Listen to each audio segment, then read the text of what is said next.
Ukraine bekommt von den USA ein weiteres milliardenschweres Hilfspaket. Es umfasst Raketen, Drohnen, Munition und andere Versorgungsgüter. Das kündigte Präsident Biden beim Besuch seines ukrainischen Amtskollegen Selenskyj im Weißen Haus an. Und der 81-Jährige versprach, dass die Mittel vor seinem Ausscheiden im Januar 2025 auch bewilligt werden. Offen bleibt jedoch weiterhin, wie der sogenannte Siegesplan Selenskyjs über den russischen Aggressor aussieht. Er wollte ihn Biden und Vizepräsidentin Harris eigentlich bei seinem Besuch in Washington präsentieren. Unser US-Korrespondent Michael Wüllenweber über weitere ungeklärte Fragen. Selenskyj muss Klinken putzen. Die Stimmung hat sich gewandelt. Auf dem Kapitol stehen Trumps Mager-Republikaner Selenskyj fast schon feindlich gegenüber. Vom Kapitol hetzt Selenskyj ins Weiße Haus. Hier sitzt noch sein größter Verbündeter und Biden schlägt Pflöcke ein. Jeder schon bewilligte Hilfsdollar für Waffen soll noch fließen, bevor seine Präsidentschaft endet.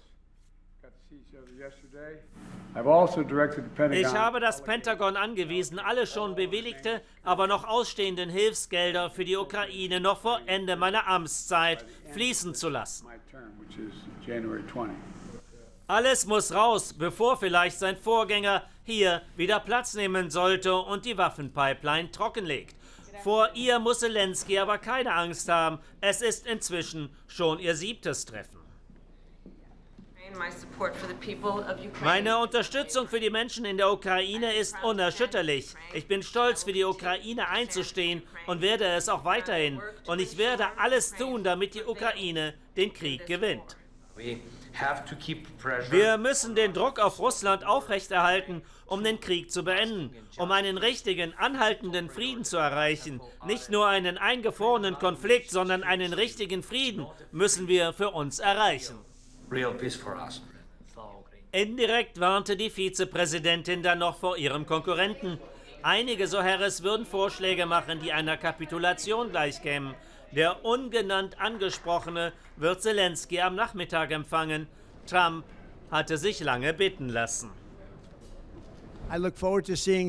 Ich freue mich, ihn zu sehen. Ich stimme nicht mit ihm überein. Aber ich will Folgendes sagen. Ich glaube, dass ich sehr schnell einen Deal machen werde mit Präsident Putin und Präsident Selenskyj. Auf Kosten von territorialen Zugeständnissen wird er noch beim Rausgehen gefragt. Wir brauchen Frieden, sagt Trump. Klinken putzen im Trump Tower. Für Selenskyj wird es ein schwerer Gang.